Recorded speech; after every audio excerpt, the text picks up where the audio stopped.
dihadiri oleh 9 kementerian dan lembaga.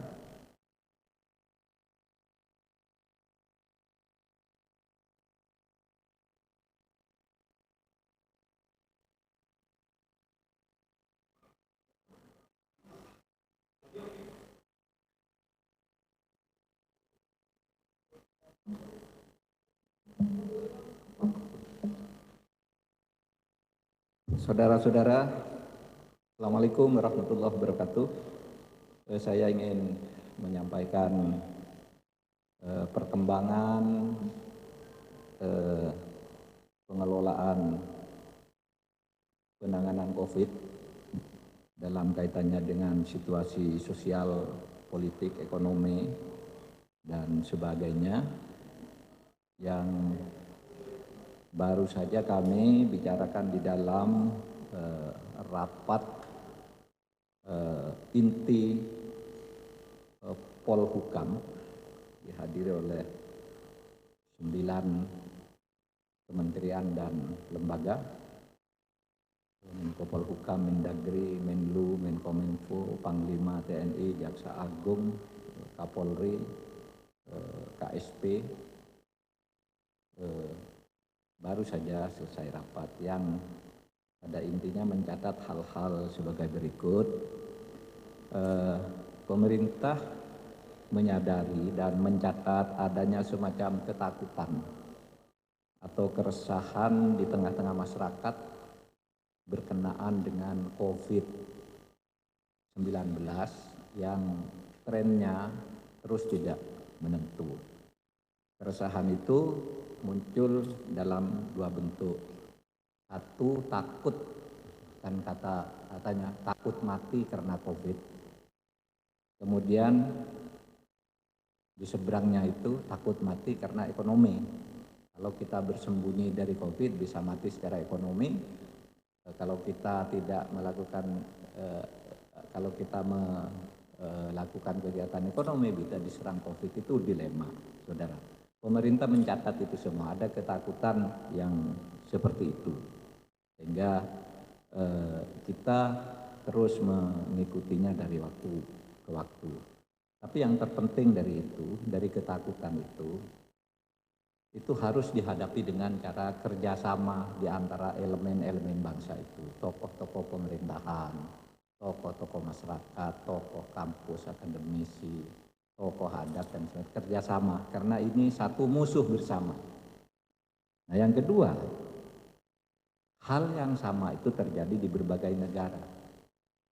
Ada misalnya kontroversi dan resistensi terhadap pembatasan kegiatan atau aktivitas masyarakat. Hasil studi yang dilakukan oleh Kementerian Luar Negeri itu mempetakan gitu.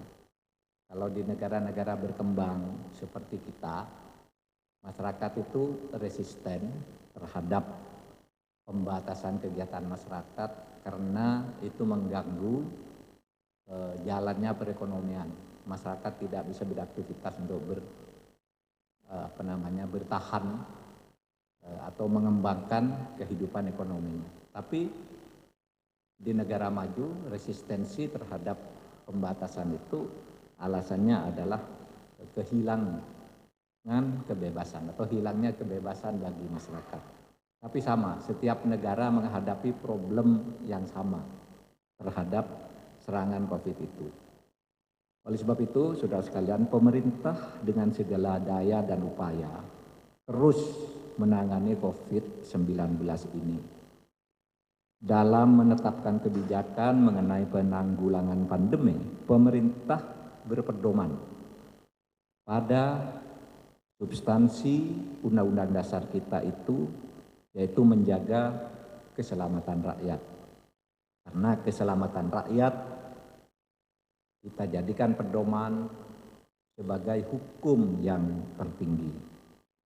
Berkaitan dengan segala upaya yang sudah dilakukan pemerintah, memang kemudian muncul seruan di media sosial yang digalang oleh kelompok-kelompok tertentu untuk melakukan aksi-aksi aksi-aksi terkait kebijakan pemerintah dalam menangani COVID.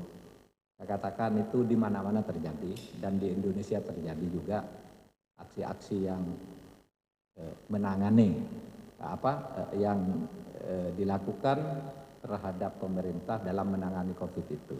Itu biasa. Oleh sebab itu kita bertemu, kita jelaskan masalahnya.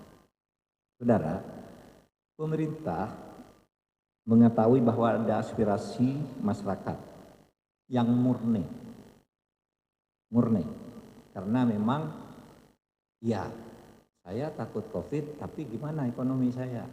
Gimana ini? Nah, itu aspirasi murni. Sehingga aspirasi itu kita catat sebagai kondisi kesulitan yang memang real dialami, khususnya mengenai kehidupan ekonomi di dalam menghadapi serangan COVID ini. Pemerintah mendengar semua aspirasi itu dan menjadikan pertimbangan di dalam berbagai keputusan penting. Tidak ada yang diabaikan. Bahwa tidak semua terakomodasi itu biasa, karena kadangkala di antara aspirasi itu yang satu dan lain bertentangan dan pemerintah harus mengambil keputusan, tapi semua sudah didengar. Pemerintah mengetahui bahwa sekelompok orang memiliki keinginan untuk memanfaatkan situasi. Tadi ada kelompok yang murni tadi, lalu ada kelompok yang tidak murni. Ya, masalahnya itu hanya ingin menentang aja, memanfaatkan situasi. Apapun yang diputuskan pemerintah diserang itu ada yang seperti itu. Oleh sebab itu kita harus hati-hati karena yang seperti ini, kelompok yang tidak murni selalu melakukan provokasi dan menyatakan setiap kebijakan pemerintah itu salah. Padahal pada prinsipnya pemerintah itu terbuka dan merespon segala aspirasi masyarakat. Namun sebaiknya aspirasi dalam masa pandemi ini disampaikan melalui jalur komunikasi yang sesuai dengan protokol kesehatan. Seperti misalnya melalui virtual meeting, webinar, dialog-dialog di televisi, happening art itu yang menjaga protokol kesehatan itu silahkan melalui media sosial dan sebagainya. Ingin contohkan bahwa pemerintah itu tanggap terhadap aspirasi. Kemarin, ya sampai sekarang kita kewalahan. Begitu varian Delta ini merebak, orang yang dulunya tidak mau antigen, rebutan antigen. Yang dulunya tidak mau vaksin, rebutan vaksin, sampai antri di mana-mana. Antri di mana-mana, sampai ditolak. Kenapa? Tenaga kesehatan tidak cukup, vaksinator tidak cukup, pulang. Sudah itu muncul usul, kalau gitu kami mau bayar sendiri dengan vaksin berbayar. Diolah usul itu oleh pemerintah, kemudian timbul penolakan dari masyarakat. Katanya itu melanggar prinsip keadilan, nanti ada kelas sosial yang mampu bayar, kelas sosial tidak mampu bayar. Pemerintah langsung putuskan tidak ada vaksin berbayar. Itu aspirasi. Masih ada yang marah lagi. Kenapa? Kami kan bisa bayar. Rakyat tidak setuju. Kan gitu, sudah aspiratif. Yang kedua, masalah TKA. Tenaga kerja asing. Dulu rame tenaga kerja asing. Kok masuk ke Indonesia sementara kita dikurung? Oke, itu ada dua alasannya. Satu, yang tenaga kerja asing yang dulu masuk ke Indonesia yang dipergoki, katanya dipergoki oleh seorang anggota DPR itu adalah tenaga kerja yang resmi karena kontrak. Jadi dia masuk sebelum masa PPKM darurat, sudah masuk. Di karantina sebelum berangkat dari negaranya, di PCR, swab, sudah sampai di Indonesia di karantina 8 hari. Nah, ketika dia ke bandara itu berbondong-bondong 22 orang itu dikatakan itu tenaga kerja ilegal. Padahal itu bagian dari kontrak sebelumnya. Di mana di situ sudah dikatakan di dalam kontrak itu satu jenis pekerjaan tertentu tenaganya didatangkan dari negaranya, tapi setiap satu tenaga kerja harus merekrut minimal 5 sampai 10 tenaga kerja lokal. Itu sudah ada di perjanjiannya.